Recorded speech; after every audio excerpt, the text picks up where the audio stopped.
오늘은 에베소서 2장 11절부터 22절 말씀 보았고 그 중에 18절까지의 말씀을 한번 보도록 하겠습니다. 지난주에 함께 나눴던 에베소서 2장 1절에서 10절까지의 말씀 안에는 본래 이방인들이었던 에베소에 있는 성도들을 향해서 그렇게 말합니다. 당신들이 원래는 허물과 죄로 죽었던 사람들이었습니다.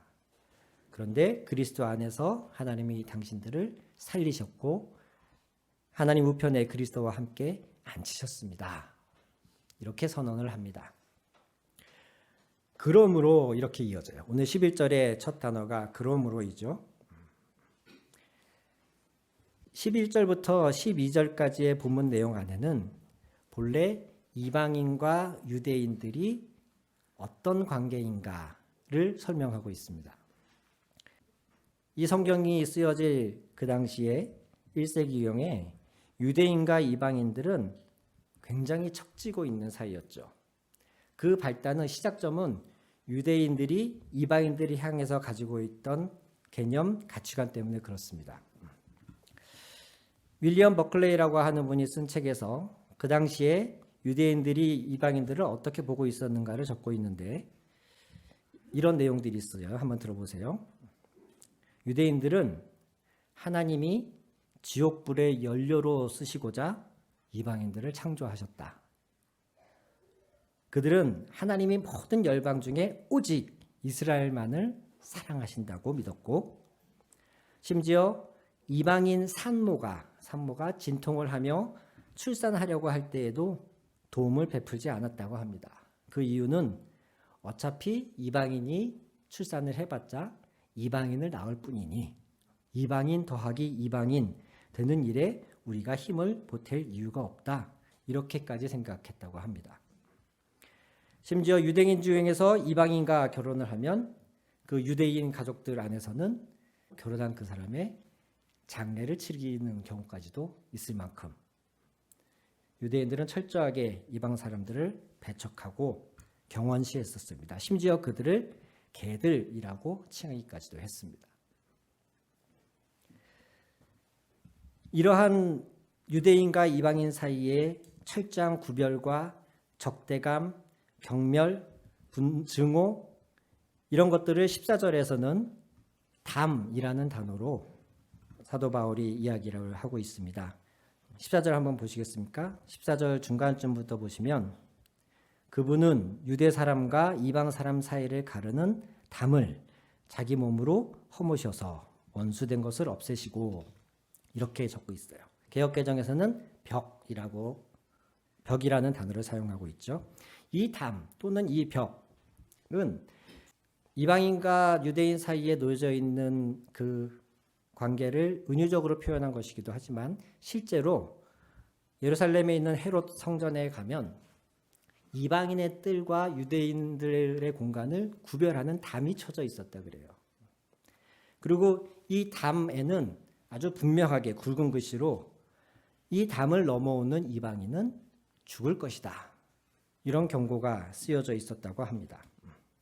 그런데 재미있는 사실은 이 2000여 년 전 예수님이 활동하실 때의 성전은 과거에 솔로몬이 만들었던 최초의 성전도 아니고 중간에 바벨론으로 끌려갔던 이스라엘 민족이 돌아와서 재건축한 두 번째 성전도 아니고 그 두 번째 성전의 잔해에 그 당시에 유대를 다스리고 있던 헤롯 대왕이 유대인들의 환심을 사고자 만든 세 번째 성전이었습니다. 어떤 분은 이 헤롯이 지은 성전에 대해서 평가하기를 성전을 주제로 한 테마파크였다. 헤롯은 하나님을 잘 섬기고자 성전을 지은 것이 아니고 유대인들의 환심을 사고 그것이 그 당시 그 지역의 랜드마크 역할을 하도록 많은 사람들을 유입하도록 하기 위한 목적으로 성전을 지었다라고 말합니다. 그래서 실제로 많은 사람들이 성전을 구경하러 오기도 했대요. 헤롯이 그 성전을 리모델링하고 확장하고 하는 과정에서 원래 없던 이방인의 뜰이 생겨난 겁니다. 하나님이 솔로몬을 통해서 지으라고 말씀하셨던 첫 번째 성전에는 유대인과 이방인을 나누는 그런 담, 벽 이방인의 뜰 같은 것이 없었어요.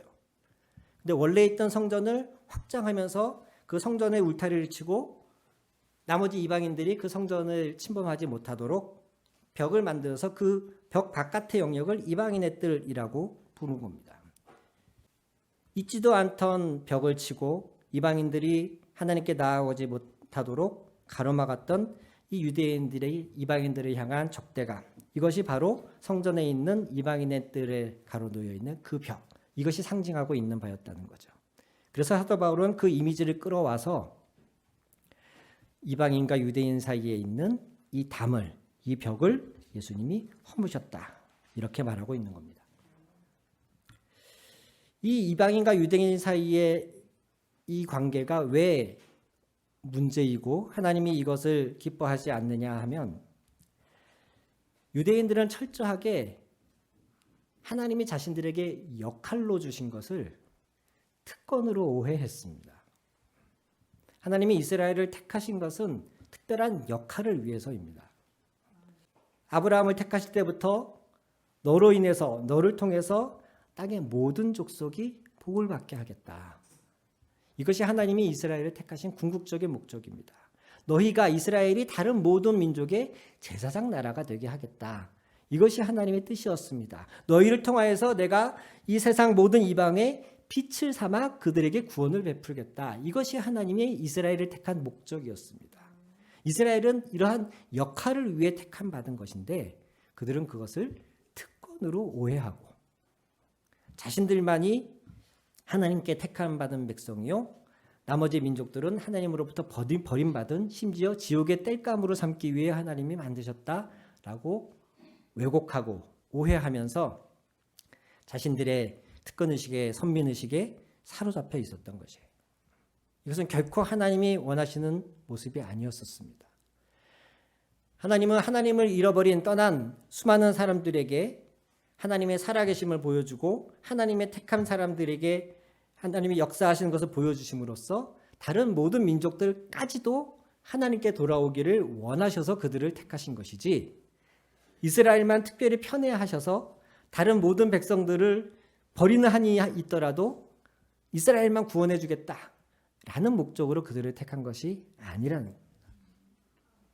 이러한 오해와 왜곡에서부터 시작된 이 변질은 역할의 차이를 특권으로 오해하더니 서로의 다름 사이에 이제 벽을 놓기 시작하고, 심지어는 이 벽을 사이에 두고 서로 적대하기 시작하는 거예요.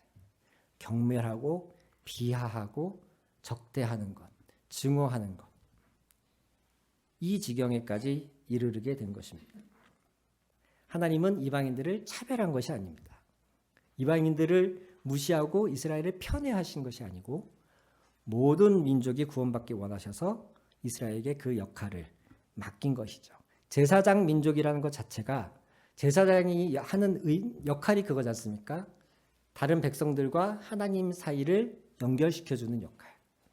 하나님은 이스라엘이 그것을 하기를 원하셨던 것이죠. 그런데 이것을 철저하게 왜곡하고 오해했던 이스라엘이 이방인들을 경멸하는 결과에 이르르자 하나님은 그리스도를 통하여서 새로운 일을 시작하십니다. 13절에서 18절 내용을 한번 보실까요? 여러분이 전에는 하나님에게서 멀리 떨어져 있었는데 이제는 그리스도 예수 안에서 그분의 피로 하나님께 가까워졌습니다. 아멘. 하나님과 원수되어 있던 그들이 이제는 하나님과 가까워졌습니다. 거기에서 그치지 않고 14절에 그리스도는 우리의 평화이십니다. 아멘.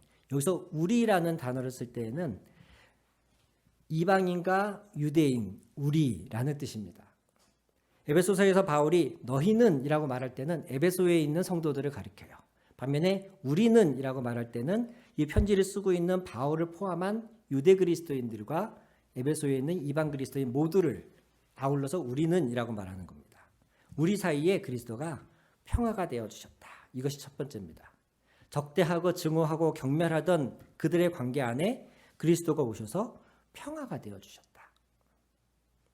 더 나아가서는 14절에 계속 보니까 그리스도께서는 유대 사람과 이방 사람이 양쪽으로 갈라져 있는 것을 하나로 만드신 분입니다. 두 번째 그리스도께서 하신 일이 하나가 되게 하셨다. 둘을 하나로 붙이셨다. 그러기 위해서 둘을 하나로 만들기 위해서는 어떤 일이 필요했는데 그것이 뭐냐면 14절 후반절입니다. 그분은 유대 사람과 이방 사람 사이를 가르는 담을 자기 몸으로 허무셨습니다.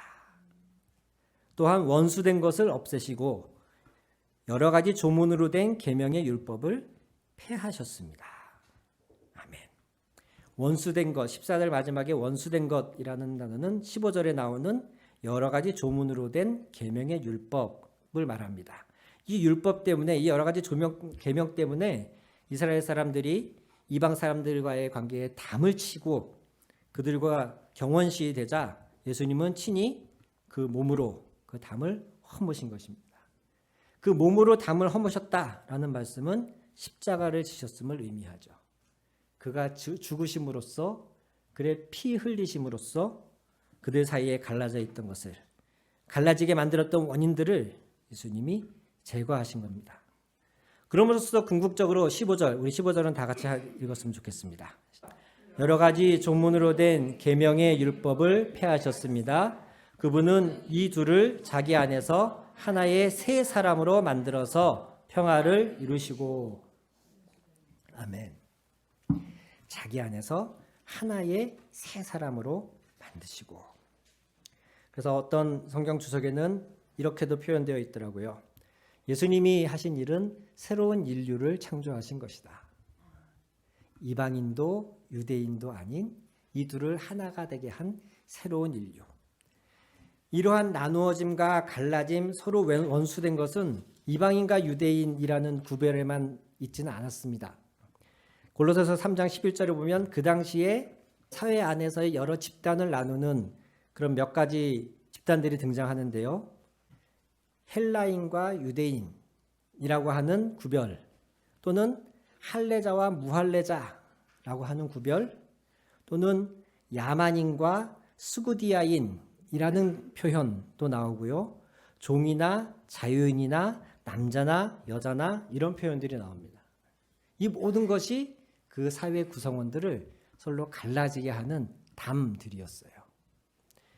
그리스 헬라에 좀 배운 사람들은 헬라어를 쓸 줄 모르는 모든 사람들을 야만인이라고 말했습니다. 바바리안이라는 단어를 들어보셨어요? 그 단어가 그 의미예요. 요즘으로 치자면 영어를 못해? 무식한 사람. 이렇게 되는 거죠. 그 당시에 공용어였던 헬라어를 못해? 아유 저 야만인. 이러한 구별도 그 사회 안에는 공공연하게 존재했었어요. 남성과 여성, 종과 자유인 이런 것들을 말할 것도 없고요. 그런데 골로새서 3장 11절에 사도 바울이 말하면 이 모든 것이 의미 없습니다. 오직 그리스도만이 모든 것이십니다. 이렇게 말씀하고 계세요. 우리가 에베소서 1장서부터 지난주에 2장 10절까지의 말씀을 쭉 보면서 하나님이 우리 안에 어떤 일을 행하셨는가를 보아왔습니다. 본래 허물과 죄로 죽었던 우리에게 새 생명을 주셨고 하늘의 신령한 복을 주셨고 우리를 구원하신 그 능력이, 그리스도를 부활시키신 그 능력이 오늘날도 지금도 우리 안에서 역사하고 계시다. 이게 이 내용이 지금까지 여러분과 함께 했던 말씀의 주제들입니다. 그런데 여기서 더하여서 우리를 그렇게 구원하신 그리스도의 구원의 능력은 사회적으로 다양하게 갈라져 있고 반목하고 있는 여러 집단들을 하나로 묶으시는 역사까지도 이루신다고 우리에게 선언하고 계신 것을 믿으시기 바랍니다. 사도 바울은 오늘 이 본문을 쓰면서 이것을 윤리적인 가르침이나 계명으로 이야기하고 있는 게 아니에요. 이게 무슨 말씀이냐면 예수님이 우리에게 사랑을 가르치셨습니다. 예수님은 우리에게 평화를 주셨습니다. 여러분 평화롭게 지내려고 노력하세요. 여러분 사이에 서로 이간질하거나 반목하거나 증오하지 마세요. 여러분 이제 서로를 사랑합시다. 이런 윤리적인 가르침을 주는 게 아니에요. 그리스도께서 그 일을 이루셨다고 말씀하는 겁니다. 그리스도가 십자가에 죽으심으로써 이방인과 유대인 사이에 갈라놓던 그 담을, 서로 반복할 수밖에 없던 그런 오해와 착각들을, 그런 오랫동안 켜켜이 싸워온 서로에 대한 분노들을 그리스도께서 허무셨습니다.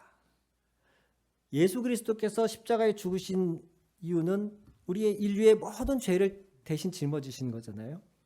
그 죄 안에 서로 반목하고 다투고 원한을 쌓아온 그 죄까지도 그리스도께서 함께 지신 겁니다. 이 일은 이루신 거예요. 여러분, 구원은 결코 나 개인의 천국 가는 것에 머무르는 것이 아닙니다. 나는 그분으로 말미암아 구원 받았습니다 라고 말하는 사람은 그리스도께서 이러한 사회의 여러 분열과 다툼과 증오 가운데에 화평을 심으러 오신 분이라는 것까지도 믿으셔야 할 줄로 믿습니다. 다 개인을 구원하시는 그리스도의 역사에는 감사하고 그걸 은혜로 받지만 이 땅에 평화를 주러 오신 그리스도의 사역에 대해서는 무관심하거나 받아들이려 하지 않는다면 그것은 온전한 신앙이 아닙니다. 그리스도께서는 나 개인을 구원하러 오심과 동시에 우리의 그 구원이 단지 죽어서 가는 천국에 머무르는 것이 아니라 이 땅에서 결코 하나 될 수 없을 것 같은 그 대상들을 하나로 만들어서 새 인류, 새 사람으로 만들고자 하시는 거기에까지 그리스도가 이 땅에 오신 목적이 있음을 여러분 믿으십시오. 이 그리스도의 화해의 사역, 평화의 사역은 보편적인 화해가 아닙니다. 이것이 어떤 의미냐면 모든 사람들에게 그리스도를 믿거나 안 믿거나 어떤 종교를 갖고 있거나 상관없이 여러분 평화가 좋은 것입니다. 우리 서로 사이좋게 지냅시다. 이렇게 말하는 것이 아니고 그리스도께서 말씀하신 이 평화와 하나됨은 오직 그리스도 안에서 그리스도를 통하여 이루어질 수 있다고 선언합니다. 그리스도가 계시지 않는 사람들에게 우리 서로 평화합시다 라고 말해도 소용이 없습니다. 이루어질 수가 없습니다. 오직 이것을 가능케 하는 것은 그리스도뿐입니다. 그렇기 때문에 반복해서 그리스도 안에서 그리스도의 피로 그리스도로 인해서 이런 표현들이 계속 나와요. 이것이 아니면 불가능하거든요. 그저 평화가 좋은 가치이기 때문에 여러분 서로 사이좋게 지냅시다 말하는 것은 말은 좋지만 의미는 너무나 좋은 의미이지만 불가능합니다. 유대인과 이방인들에게 사이좋게 지내세요. 우리 이제 좀 싸우지 맙시다 라고 아무리 떠들어도 소기의 경읽기입니다. 그것이 가능하게 되려면 우리 모두가 각자가 그리스도 안에 있는 것이 전제되어야 돼요. 내가 그리스도를 나의 죄를 사하신 나의 구주로 먼저 믿고 영접하는 것. 여기에서부터 하나됨과 평화는 시작이 됩니다.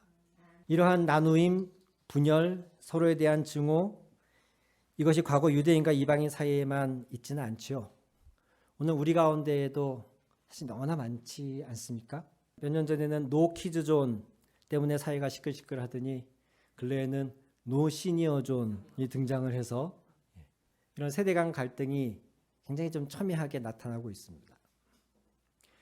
빈부의 격차로 인한 갈등은 이건 인류 역사가 존재하는 한 항상 있었던 것 같아요. 부자와 가난한 자, 또 착취하는 자와 착취당하는 자 사이에 그러한 반목과 갈등들. 남성과 여성의 성적인 차별 또한 인류 역사와 늘 함께 했던 것 같고요.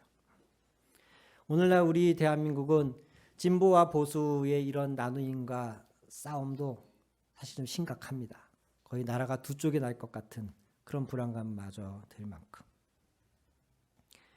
여러분 한번 스스로에게 질문을 던져봅시다. 그렇다면 그리스도인인 나는 이러한 상황에 어떻게 해야 할까?